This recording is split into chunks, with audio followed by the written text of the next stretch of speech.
All right, so here they go right here, y'all. The best beef smoked sausage I ever had. Yep, don't show that.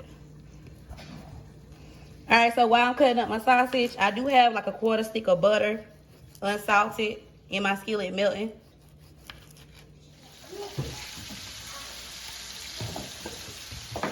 Okay, so we done went ahead and added the sausage to the 1/4 stick of unsalted butter in the skillet. And I do want the sausage to be seasoned, y'all, before I put the cut okra in there. So I'm gonna go ahead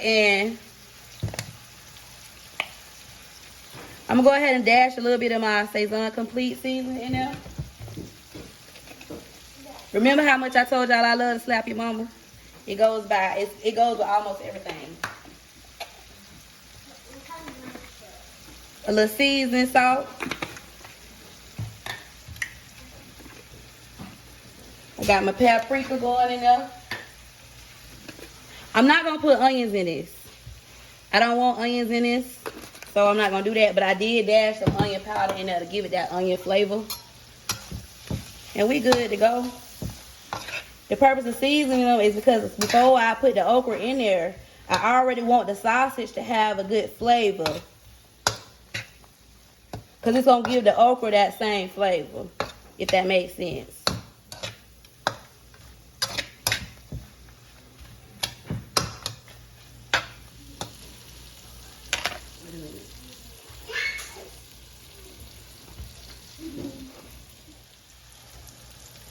I just want to give y'all a look at how the sausage is supposed to look, something like that. You don't want to overcook them or burn them, but you don't want them to be undercooked either. And I'm dumping about 12 ounces of frozen cut okra. I did already go through and rinse it, and I took out the parts that, you know, I don't want to be in my dish. You don't like them bad stems, baby. Not the parts that's all discolored and broke all off. Y'all know what I'm talking about, how that stuff be in that okra when you buy them frozen bags of vegetables and stuff. You got to go through and pick that stuff out. I do the same thing with the cans too, because you just never know, honey. You got to get the stems and all up out of there. Look at it. See how it's coming together? It ain't even done or cooked down yet, and it's already looking pretty damn good.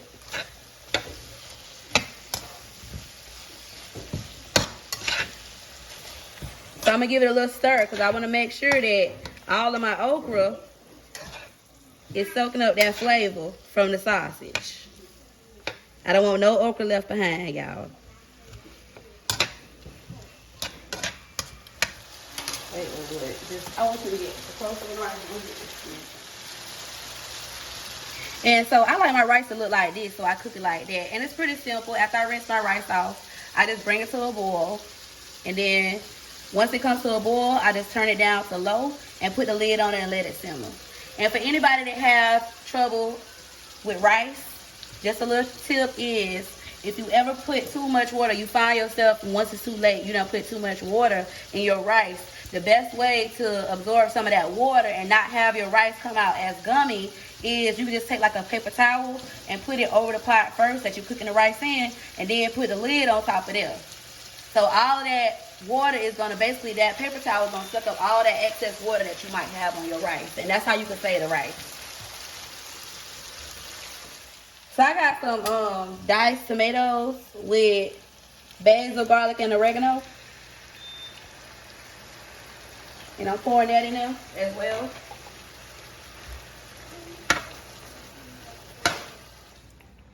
And that was 2 cans of diced tomatoes, by the way. And because we're dealing with tomatoes and they're acidic, I am going to put a pinch of raw sugar in there. Because we want to balance out the flavor. I don't want it to be too tangy or too bitter tasting. So I did add a pinch of raw sugar. Now that I got all of my ingredients in the pot, everything is starting to cook together. I'm going to go ahead and turn my heat down to low. We want this to slow cook to finish. I don't want to burn it. I don't want it to, you know, have that burnt taste or dry the pot out or any of that. So we're just going to reduce the heat on this. And we're going to cover it.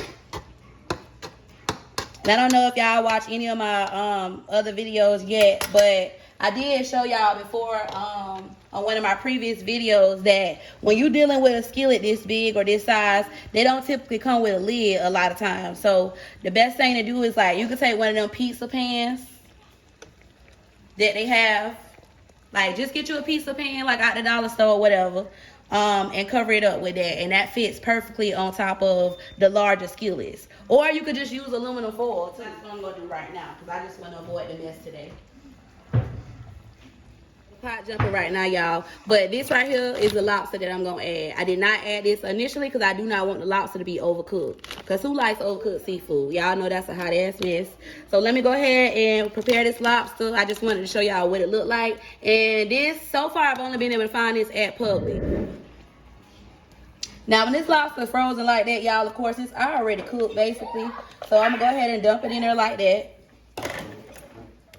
Now, it is going to heat up or whatever you want to call it, or thaw out, you know, cook on up with everything else that we already got going on. And we're going to stir them in like that. And this was like an 8-ounce bag of the lobster tail pieces.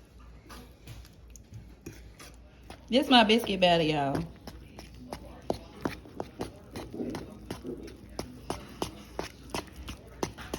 We rarely have a meal in this house without some type of bread.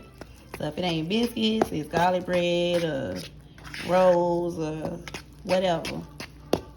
I think it's necessary for the meal to be complete. But you know, that's just my personal opinion. With my Italian seasoning, etc., I got like another quarter stick of unsalted butter in there, and I just dash a little bit of Parmesan cheese, because what I'm gonna do is I'm gonna brush my biscuits with that when I get them out the oven, and we just gonna blend it like so.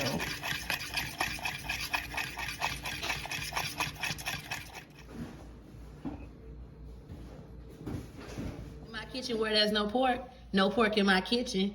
Be sure to like, subscribe, and share. All right now.